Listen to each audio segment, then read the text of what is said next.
আসসালামু আলাইকুম। আচ্ছা, সংস্কার করা আর বন্ধ করা কি দুইটা এক জিনিস? গতকালকে দেখলাম যে এস আলম গ্রুপের ফ্যাক্টরি, কয়টা ফ্যাক্টরি নাকি বন্ধ করে দিতেছে। তাহলে এর আগে দেখলাম যে বেক্সিমকোর কতগুলো ফ্যাক্টরি বন্ধ করে দিতেছে, পোশাক কারখানা থেকে শুরু করে। তো আসলে যদি এগুলো বন্ধ করে দেওয়া হয়, এগুলোর ভুক্তভোগী আসলে কারা হইতেছে? এই কোম্পানির মালিক হইতেছে না, যারা এই কোম্পানিতে কাজ করে তারা হইতেছে না। যতদূর জানি বেক্সিমকো গ্রুপ কিংবা এস আলম গ্রুপ অনেক বড় একটা গ্রুপ। মোটামুটি আইডিয়া করলে 30,000-এর মতো লোকজন এই ফ্যাক্টরিতে কাজ করে। আমি আইডিয়া করছি ধরেন 30,000 বা 40,000 এরকম। ঠিক আছে, এই লোকগুলো যে তাদের কর্মসংস্থান হারাইতেছে, এটার দায়ভার আসলে কে নেবে? এর আগে দেখলাম যে অটোরিকশা বন্ধ করবে, অটোরিকশা বন্ধ করার জন্য খুব পায়তারা, একবারে রিক্সাওয়ালার আন্দোলন করলে বন্ধ করাতে দিবে না।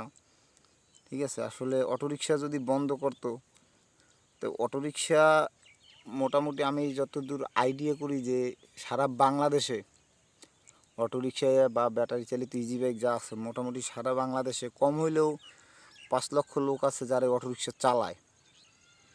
তাদের ফ্যামিলি সহ প্রায় মোটামুটি যদি 5 জন করে ধরেন 25 লক্ষ, আপনি 25 লক্ষ বাদ দেন, 20 লক্ষ লোক আছে যারাই অটোরিকশা চালাইয়া তার উপর ডিপেন্ডেন্ট, তাদের রুটি রোজগারে অটোরিকশা। কার বুদ্ধিতে এই অন্তর্বর্তীকালীন সরকার অটোরিকশা বন্ধ করার চিন্তাধারা করছিল আসলে আমরা জানি না। তো আমার যে কথা হইতেছে যে বন্ধ করলেই কি সব কিছুই সমাধান হয়ে যাইতেছে?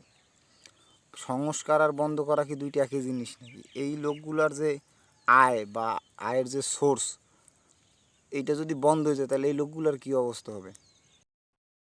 এই অন্তর্বর্তীকালীন সরকারের উপদেষ্টা যারা আছে, আমার মনে হয় উইদাউট ডক্টর ইউনূস বাকি যারা আছে, এরা আসলে যে কোন ধরনের সেন্স বা কোন ধরনের মেন্টালিটি নিয়ে যারা ওই উপদেষ্টা হয়েছে আসলে আমি বুঝি না। এরা বাজারে দ্রব্যমূল্য নাগালের বাইরে চলে যেতেছে। এর আগে দ্রব্যমূল্যের দাম বাড়লে মানুষ হাসিনার গালি দিত। ঠিক আছে, তো এখন কি হয়েছে? এখন তো দ্রব্যমূল্যের দাম হাসিনার সময় যা ছিল এখন তো তাই আছে, আরও বরংশ বাড়ছে। তো এখন কি হয়েছে? এরা এই বাজারের দ্রব্যমূল্যর দিকে না তাকাই, এরা তাকাইতেছে কোন জায়গায় গাড়ির হর্ন বন্ধ করবে, কে মিটিংয়ে টেবিলে পানির গ্লাস থাকবে না কাঁচের গ্লাস থাকবে না প্লাস্টিকের বোতল থাকবে, এইসব নিয়ে এরা মাতামাতি করতেছে, এইসব নিয়ে সংস্কার করতেছে। এগুলো কি সংস্কারের জিনিস? আমি আসলে কোনো রাজনৈতিক বোদ্ধা না, কিংবা আমি কোনো রাজনৈতিক পরিবার থেকে উঠে আসি নাই যে আমি আমার রাজনীতি নিয়ে বিস্তার জ্ঞান আছে। কিন্তু আমার কথা হইতেছে, আমি একজন নাগরিক হিসাবে আমার ব্রেনতে বা আমার বুদ্ধিতে যতটুক মনে হইতেছে যে আসলে এই জিনিসটা এইভাবে না, তো আমি সেই জিনিসটা আসলে বলার চেষ্টা করতে। ওবায়দুল কাদের আজকে 3 মাস পর্যন্ত শুনছি দেশে ছিল, এরপর দেশের বাইরে গেছে। সে কি তার পরিজনের সাথে কথা বলে না? তার আহাল পরিজনের সাথে যোগাযোগ ছিল না?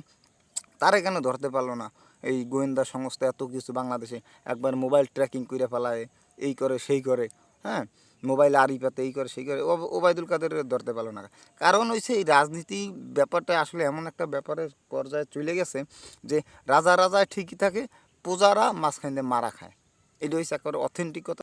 এই যে ডিবির হারুন, ভাতের হোটেলের হারুন, আপনি দেখবেন যে এই কিছুদিন পরে হারুন এরকম দেখবেন কোথাও না কোথাও তার আত্মপ্রকাশ হয়েছে যে সে 5 মাস দেশে ছিল বা 6 মাস দেশে ছিল, এরপর সে বাইরে চলে গেছে। এরা হলো সব জানে। বলে না যে গণেশ উল্টে গেল, একটা ডায়লগ আছে যে যে গণেশ উল্টে যায়। তো ক্ষমতার আগে যখন ক্ষমতায় না থাকে তখন লম্বা চওড়া বক্তব্য দেয়, যখন ক্ষমতা হাতে যায় তখনই তাদের গণেশটা উল্টে যায়। টোটাল ব্যাপারটা আসলে আমার কাছে এরকমই মনে হইতেছে।